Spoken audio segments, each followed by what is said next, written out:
So, traffic, something that unfortunately we all have to live with. It's just a part of urban life. It's something we all complain about. This is the worst traffic jam I've ever seen. My city is the worst in the world for traffic. Every city has someone who claims that dishonorable title. But how do we actually improve it? How do we actually go about resolving some of the issues, reducing congestion? Now, we've talked about congestion charges and something like that and things like that before, but when it comes to actually getting computers involved, simulations ed can provide a very important role in this.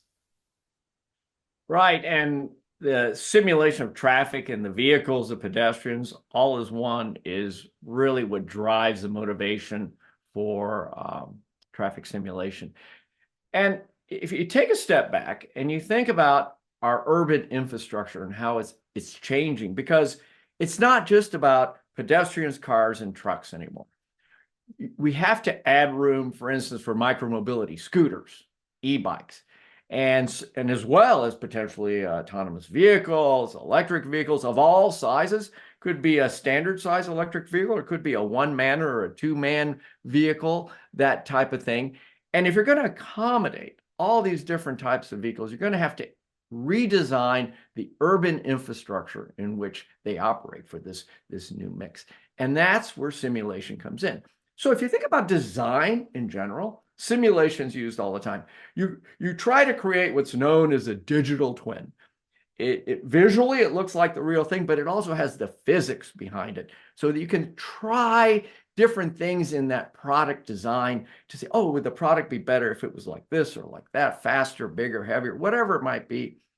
And similarly, traffic simulation is the tool that you can use to redesign urban infrastructure for all these big changes that are occurring. So what you want to do with it when you're trying to say, okay, how do I accommodate all these new types of transportation and keep everybody safe, optimize it in terms of time and all that? You want to look at design alternatives, or what some would call different scenarios of what the city could look like, and then try to understand, how do the scooters and the e-bikes interact with larger vehicles, with pedestrians, that type of thing, to say optimize the flow of traffic or redesign intersections so that they're safer and you have the good flow through those intersections. And of course, reducing congestion, and at all times, the number one thing, keeping everybody safe. So what are some of the features that you could put into an urban infrastructure that you might want to test with the simulation? One thing is what's known as the green wave. Could you do things, for instance, with adjusting how green lights come on and off so that you could keep a green wave? You never have to stop. You adjust the timing of the light. So you could do things like that. Should you dedicate lanes to certain types of vehicles at certain times of the day? Introducing roundabouts, for instance, different types of intersections. Could you optimize the routing of these vehicles to minimize time, maximize convenience, maybe attract people? Where do you put the bike rental racks, or where you store the scooters, that type of thing? How does this integrate with public transportation? Right? Look at different scenarios on putting all that together, and it's not static. It could be dynamic. So for instance, on a weekend, if there's a football game, or maybe there's an accident, a sport, an accident of some kind, or inclement weather, that kind of thing, you may want to dynamically change it. So when you design it, you want to design it in such a way that you can make those changes. For instance, lanes head in one direction in the morning, they could head in another direction in the afternoon. Or maybe if there's an area prone for flooding, you want to make sure that you can redirect people in different directions. And safety, like I said, is probably one of the top concerns. So you want to avoid accidents that are the worst. Now, what's a bad accident? Typically, a bad accident is between two things, one being a person, where there's a big difference in speed and a big difference in mass, in weight and size. So you want to avoid a high-speed truck getting close to areas where there are a lot of pedestrians and so that type of thing. So you can use simulation to look at the flow of these different types of vehicles, pedestrians, from small to large EVs, scooters, that kind of thing, to see what the potential is for accidents. And to avoid them, you could improve where pedestrian crossings are, the size, the location, create buffer zones for different types of vehicles. Um, Assess the safety not only on the street but also on the sidewalks, right? Sometimes you have these scooters running on sidewalks between pedestrians can be really, really dangerous. So you can test different scenarios in that way.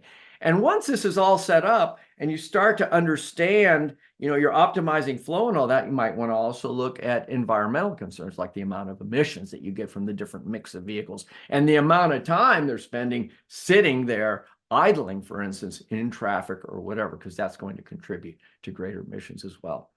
In the end, if you can create these realistic digital twins, then you can use them to, build interest by the public or to lobby the government or whatever it might be to see this alternative, this scenario is better than the other.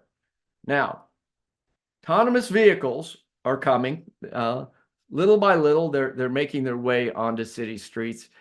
And the big problem that you have with autonomous vehicles is what they call the edge cases, which are these rare events like a pedestrian jumping out of a crosswalk or weird traffic patterns, unexpected obstacles, whatever it might be, unpredictable weather, these kinds of things. So there are simulation tools out there now that not only simulate how autonomous vehicles operate, but they will try and run thousands and thousands of combinations to try and discover these edge cases so that once you have a design that works well for, say, human-operated vehicles or pedestrians, you can then test your autonomous vehicles as well.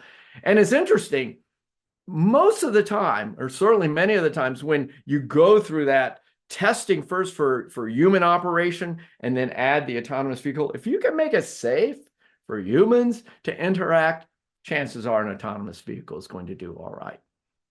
Now, finally, when we think of autonomous vehicles, we mainly think about them on the street. But in the future, they're going to be on sidewalks and they're going to be in buildings. So when that autonomous vehicle drops off a pizza for your lunch, a little bot will go out on the sidewalk, pick up the pizza. Maybe it'll go into a building or maybe it'll hand off to another bot, which goes in, goes up the elevator to floor 4 and brings you your pizza.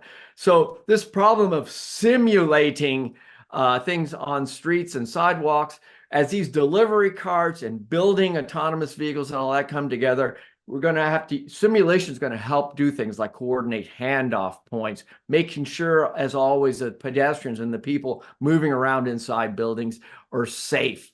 And of course, as you add more of these types of delivery bots, more charging stations, more maintenance stations, all those kinds of things. So the number of edge cases is going to increase.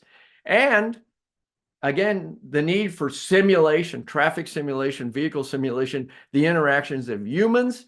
If you want to do design, just if you're designing any kind of a product, including urban infrastructure, then simulation is certainly going to help you get there faster.